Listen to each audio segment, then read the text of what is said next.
This is how you put a traverse rod together that's considered a center open traverse rod.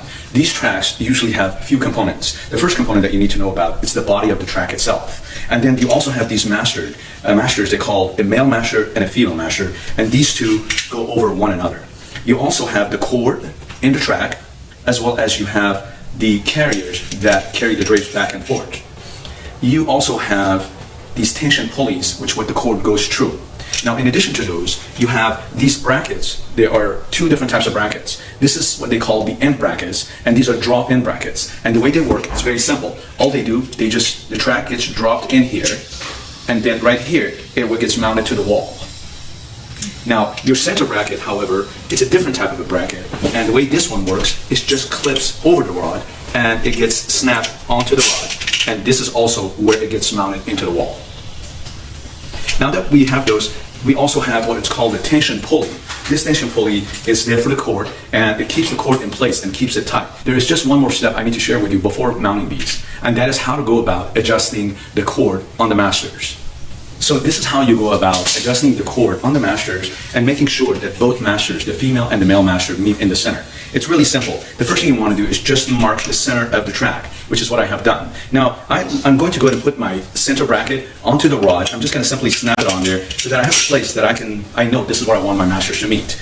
By holding it up, I can pull my track, I can pull my cords, and you see they're not meeting in the middle. They're meeting over here. So what I like to do is just have them go all the way to the end, and then I just hold on to the cord, and then I turn this around, and I can just, by holding the cord in my hand, making sure the cord doesn't move, I will move my female master all the way to the end.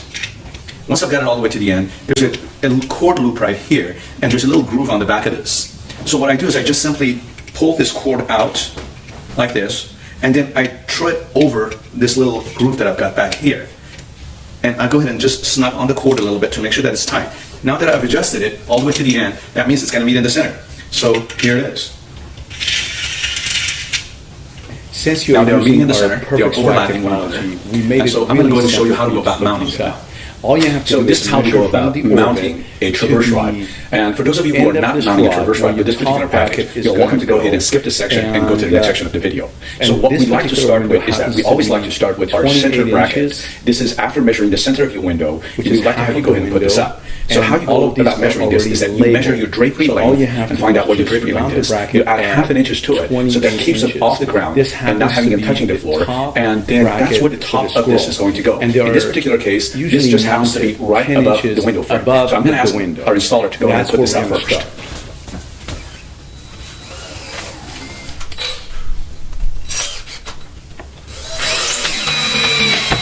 Now that the arbors are mounted up, all you have to do is just simply go ahead and take a look at which one of your swags is it left or right. Once you have identified that, you just want to go ahead and simply take the wire that we provide, this is our patent technology, and simply go ahead and put it through the pockets.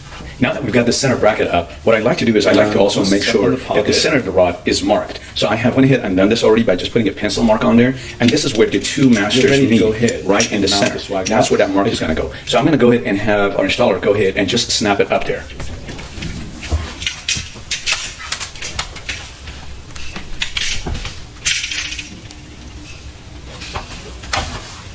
Now that we've got the rod up and we've got it centered, it's really easy from here on. All you have to do is just take these end brackets that they have this cup shape to them, and this particular one will go onto the right, so it gets mounted to the wall this way, and then the rod just simply lays on the inside of that. So I'm going to ask Mimo to go ahead and put that up for us.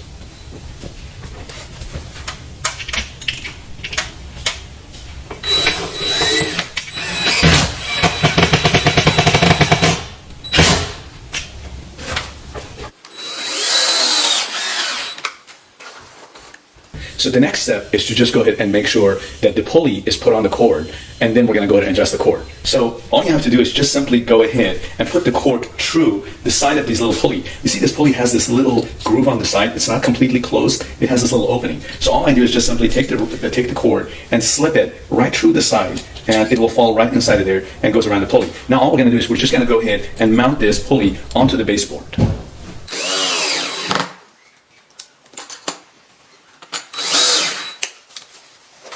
So So this is the final step. You will notice the fact that you have all this extra cord. So in order to get rid of it, it's really simple. All you do is just reach out on the back of the male master. You will find there are two nuts back there. You want to pull on the one that's giving you, not the one that's not. This one actually does allow to have the excess cord pulled out. So I'm just going to go ahead and keep pulling on it until I get all the tension and the excess out of there. Once I have done that, I like to take the same cord and follow it up by pulling it up and making sure that the entire tension pulley is pulled up. This will give me access to go ahead and put a loop nut inside of this cord by just putting a simple loop nut like this. Now that I have this done, I'll take my scissors and I'll go ahead and cut the excess off. And then I'll go ahead and take this cord out. And I've got a little extra string here. I can just simply go ahead and cut that. And I'll pull on it, and now I've got a nice tension pulley and cord that makes these to go back and forth very easily and simple. I hope this has been helpful instructions for you. If we missed anything, please feel free to go ahead and leave us your comments below. And we look forward to hearing from you. And if you're interested in this type of work, please feel free to go ahead and visit our website.